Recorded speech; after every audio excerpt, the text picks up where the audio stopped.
Okay, these are the basic tips. If you guys need more help, head over to the K-Wings forum site.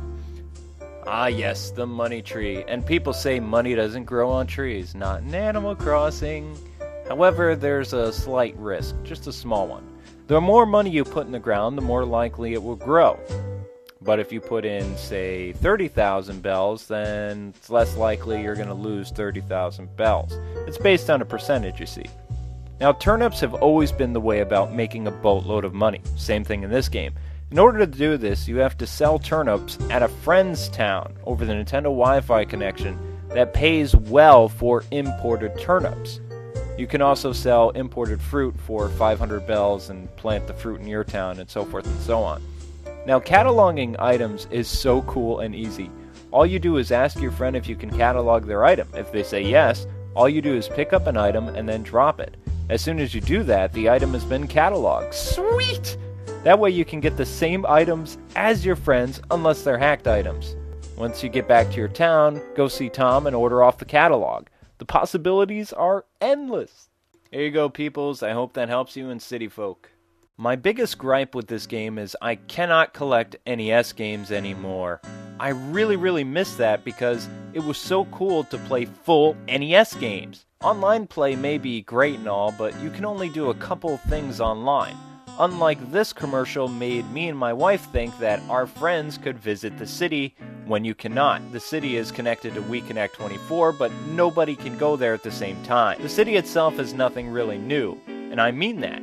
In reality, it's a place where people can visit animals from past games, and it's a very small city at that. Transferring your character from Wild World is limited as well. Like, you can only bring your shirt on your back and name, not your money, not your items, nothing. Your house, they say, it will move with you, but here you have to start all over. Unless, of course, you count that you get to keep part of your catalog from the DS game. Lame! My last complaint is transferring your character to the DS. You do this to visit another Wii, but you don't really need to do this since you have the Wi-Fi. That's just dumb. Also, there's a 55% chance you could lose all your items and bells. I lost 350,000 bells in 5 seconds because of a glitch. Good old Mr. Resetti. Resetti rules! I don't know about you guys, but I was so hoping that Mr. Resetti would be a character in Smash Bros. Brawl, like a fighter, just so I could really bring the hurt to the people who reset. But enough of that.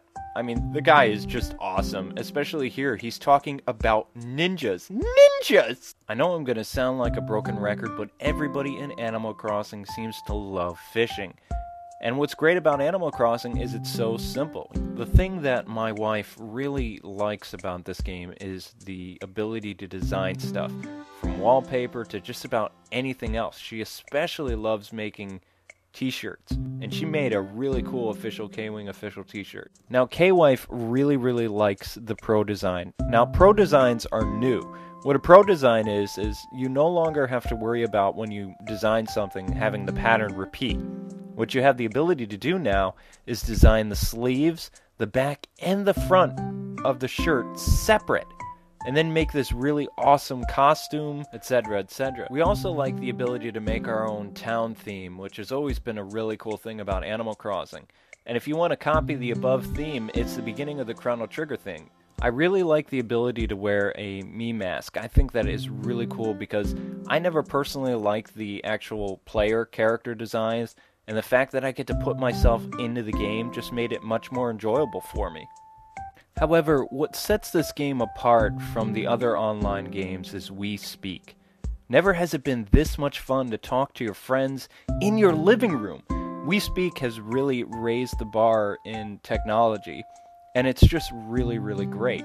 I have to say that playing with a group of friends is not only fun, but it becomes very addicting, and it's very peaceful at the same time. Because you're hanging out and you're doing all this stuff like playing hide and go seek and whatever else, shovel fights. It's also really great to go to your friends' towns and see how much better their place is compared to your crappy shack. It's just an amazing thing to see all these people's different imaginations, how their towns look, what their houses are, what their decorations are, what kind of designs they're into. It just opens up a whole different gaming experience for you. It's great. And just like in Wild World, you can have a basement now too, so then you can fill your place with even more stuff. That is really, really great that they continued that. Because of City Folk's internal clock, every day is really a brand new day. So discovering different things throughout your town is always a lot of fun, and it's always different. The freaky thing about this game is it knows when you're sleeping, and it knows when you've been away for a month or two because it tells you that they were worried about you. And that always kind of was like, whoa. But the cool thing is when you arrive on your birthday, your Animal Crossing neighbor will give you a birthday cake. Regardless if you've been gone or not, they still wish you a happy birthday, and that's pretty cool. Animal Crossing is actually a very good social thing for gamers to do because it teaches people how to be good citizens. It shows you how to be good to your neighbors and how to help people out, and it's just really, really good for the soul. What I mean is that old saying that it's better to give than receive. So when you go around and you actually give characters gifts, it actually increases your relationship with them, and eventually they give to you, and it just helps your popularity in the town, and it's just a warm fuzzy all around. But then again, this isn't really my type of game. I've never really gotten into the whole social interacting Sims type games. My wife loves it, but it's alright. The thing that most people like about this game is the customization options that you have inside your house.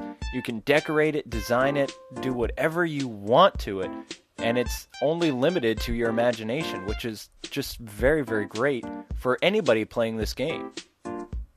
It's just a lot of fun, and I can see the charm and just the simplicity in the entire game, and it really plays to this game's strength. Anybody, any age group is going to enjoy this game. I would really recommend that you play with a big group of friends, because when you're just playing by yourself, sometimes the experience gets to be a little shallow and seems to be very, very boring. But when you surround yourselves with friends and you interact with them and you're talking and you're having a good time, it just really adds to the overall experience that I think Nintendo and the people who created Animal Crossing were looking for at the very beginning. So that being said, I have to say that Animal Crossing City Folk does a great job as being a good Wii Sim game that is not only relaxing but a lot of fun. And again, that anybody in your family can just pick this game up and play. And if you have friends to play online, then I would strongly recommend that. So, I give Animal Crossing City Folk an 8 out of 10. Anyway, an 8 out of 10 is a pretty good score. Now, it may not be the best Animal Crossing game in the series. I mean, I still prefer the DS version. And the GameCube one was pretty cool because you got to play NES games, 19 to be exact.